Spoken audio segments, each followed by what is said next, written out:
The winter of 1777 was killing the Continental Army. 12,000 soldiers camped at Valley Forge in December of that year with no shoes, no coats, and almost no food. George Washington wrote to Congress that he had nearly 3,000 men unfit for duty because they were, in his words, barefoot and otherwise naked. The supply chain had collapsed. Disease moved through the camp. More than 2,000 men would not survive. The men who did survive did so partly on a porridge made from the inner bark of a tree. For 12 days, accounts show, it was all some of them had. The tree grew wild in the forests around them, within walking distance of the encampment. It had been there for thousands of years. The Cherokee knew it, the Iroquois knew it, the Meskwaki knew it. They had been using it to heal wounds, soothe fevers, and sustain life through hard winters long before Washington was born. Then we took the tree. We stripped it bare, and when the industry that stripped it decided there was no profit left, it simply moved on.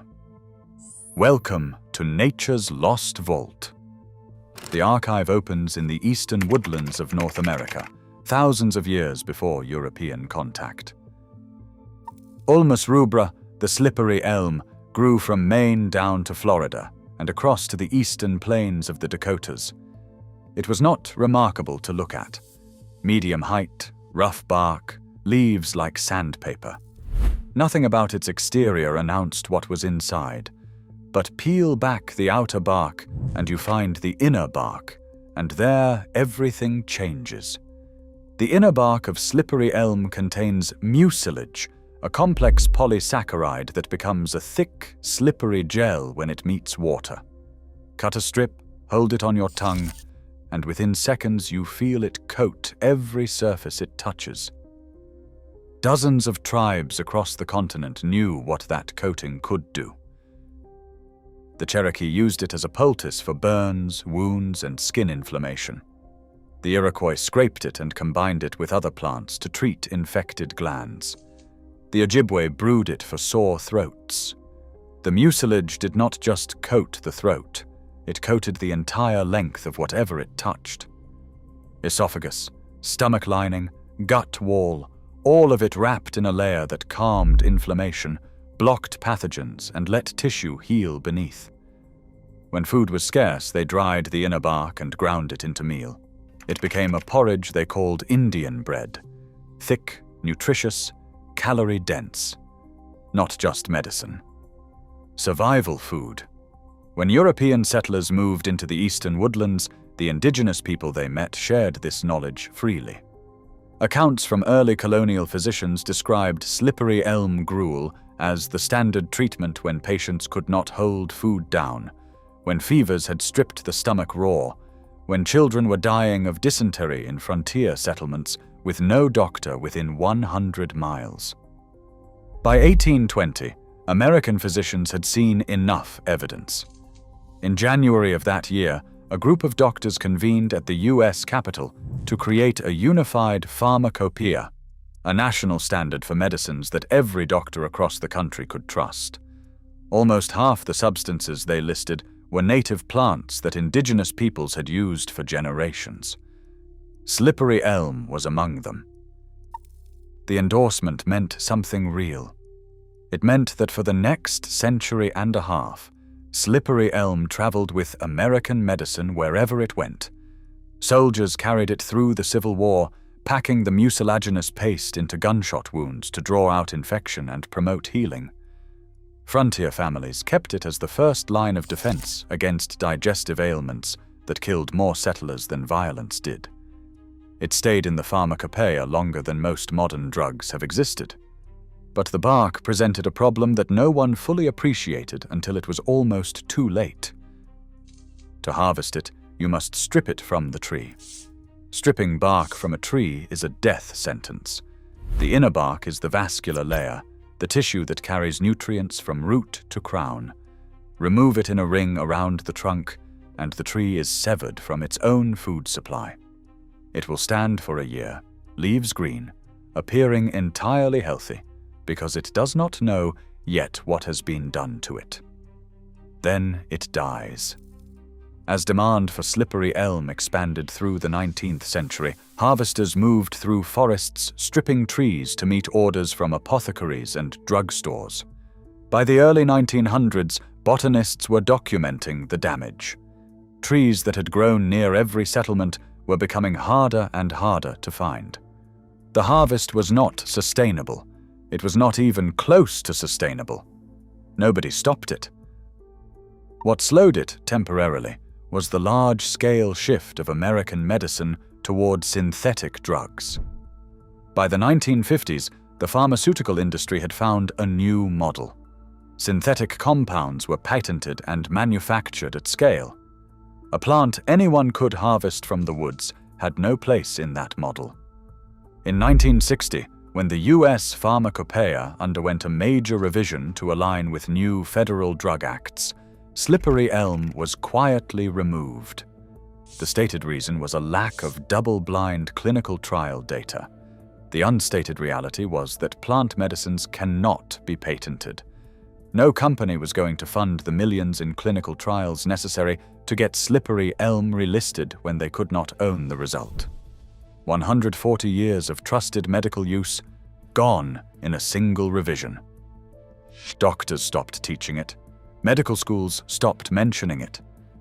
Within a generation, it had moved from pharmacy to folk remedy, from medicine to memory. And while that institutional forgetting took hold, a new crisis was quietly building in the forests. In 2003, a United States Forest Service botanist named David Taylor began finding stripped trees in the Daniel Boone National Forest in Kentucky. Not one or two, dozens. Each one stood with its bark torn away from trunk to branch, the wood pale and exposed, leaves still green overhead. Taylor told reporters that it does not know it is dead. By 2006, the Associated Press was covering it as a crisis. Bark hunters were moving through creek beds, stripping trees in early summer when the sap was running and the bark peeled easily. For every 50-pound sack, they could sell to the booming natural supplement market for $150. Roughly a dozen trees died. United States Forest Service officer Barry Bishop put it plainly. You have some old mountain boys who know the trees, know the terrain. 6 suspects were arrested in the Daniel Boone Forest that summer alone. Hundreds of trees were dead. United Plant Savers placed slippery elm on its at-risk registry. Gaia Herbs, one of the most respected herbal companies in the United States, announced it would stop using slippery elm in its products entirely. The supply had been damaged too severely to source responsibly. Think about what that means. A company stopped using the tree not because the medicine failed, but because the industry it had helped build depleted the wild population beyond repair. The tree that saved an army at Valley Forge was being treated as a renewable resource that nobody needed to renew. More than 200 drugs that have been, or still are, listed in the United States Pharmacopeia were first developed from indigenous American knowledge. Neither the Pharmacopeia nor the National Formulary credits a single tribe. The Cherokee, the Iroquois, the Ojibwe, the Meskwaki. The knowledge was taken, commercialized until the source was exhausted, and then abandoned when the profit was gone.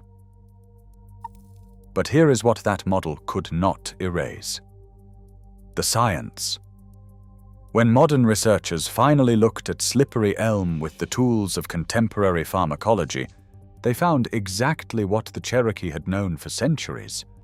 The mechanism is not folklore. It is measurable. In vitro studies of inflamed colon tissue from ulcerative colitis patients showed that slippery elm extract reduced the production of inflammatory oxygen-free radicals. A 2008 pilot study published in the Journal of Alternative and Complementary Medicine tested a slippery elm formula on IBS patients. After 8 weeks, participants showed measurable improvements in pain, bloating, and bowel consistency. Even the FDA, which stripped slippery elm's official status in 1960, now approves it as an over-the-counter demulcent for sore throats. It is the active ingredient in throat lozenges on pharmacy shelves today. The entire upper digestive tract is lined with the same mucous membrane tissue. What soothes the throat soothes the stomach, the esophagus, the intestine. For acid reflux, gastritis, and diverticulitis, the common pharmaceutical response is proton pump inhibitors and antacids, which manage symptoms while doing nothing for the underlying tissue. Slippery elm takes the opposite approach. It coats. It protects. It lets the tissue restore itself. Modern analysis also shows it functions as a prebiotic, feeding the beneficial bacteria that line and defend the gut wall. None of this is available in a form the pharmaceutical industry can patent. The tree is still here. Slippery elm grows wild across 28 states, along creek beds and lower woodland slopes from Maine to Texas. It is identifiable by its deeply furrowed outer bark and by leaves that feel like coarse sandpaper on both sides. You can grow your own. Native plant nurseries across the eastern half of the United States sell saplings. A single mature tree provides years of sustainable harvest if you take only a vertical strip of bark from mature branches and leave the main trunk intact. The tree will heal over a harvested strip. It only dies when stripped completely around its circumference. Plant a sapling this year. In 10 years, you will have a tree that provides medicine, emergency food, and living proof that this knowledge was never actually lost. The tree that fed the Continental Army. The tree that American medicine relied on for 140 years. The tree that an industry stripped bare and walked away from. It does not require permission to offer what it has always offered. The only question is whether you know where to look. If this vault opened something for you, subscribe to Nature's Lost Vault and hit the bell. Every like and every share helps preserve this wisdom. The next vault opens soon.